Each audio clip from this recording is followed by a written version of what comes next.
नाभिक आणि धोबी समाजाला एससी मधून आरक्षण द्या म्हणणाऱ्या लक्षाला आमचा इशारा आहे की आमच्या नादी लागायचं नाही।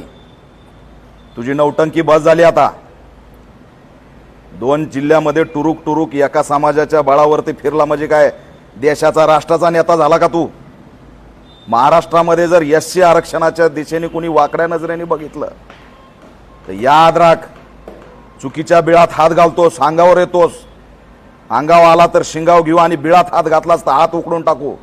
आणि एससी आरक्षणाकडे जर वाकड्या नजरेने बघितलंस तर डोळे सुद्धा काढू, लक्षात ठेव।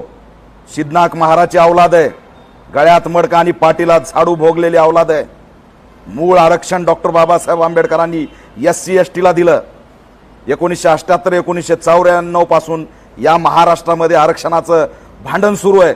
त्यात कुठेही मागणी नव्हती। नव्या मागणीला जन्म घालतो, नवा पायंडा पाडतो, दंगल होत नाही म्हणून एससीला इन्व्हॉल्व करतो। कुणाची सुपारी घेऊन आणि कुणाची तळी उचलून हे भाषण करायला लागलाय।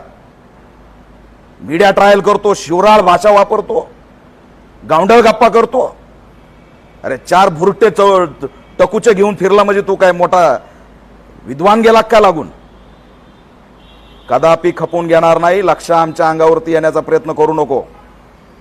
ओबीसीला समजलंय ओबीसीच्या आरक्षणाला धोका नाही, पितळ उघड पडतंय, दंगली होत नाहीत, सामाजिक सलोखा बिघडत नाही म्हणून आता एससीला इन्व्हॉल्व करताय।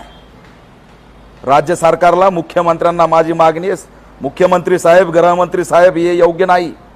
याला रोका। याला तुम्ही पोलीस संरक्षण दिलंय म्हणून याची जीप चुरू चुरू चालायला लागली। हे पोलीस संरक्षणात बसून काही बराळायला लागलाय। अॅट्रॉसिटी ऍक्ट अंतर्गत ह्याच्यावर कारवाई करा। एससीच्या आरक्षणाला डिवचण्याचा प्रयत्न करतो। कदापि आम्ही खपून घेणार नाहीत। याचा बोलवता धनी हा नागपूरचा आहे। एससीच्या नेत्यांना मी आवाहन करतो, याचा पाठिंबा काढून घ्या।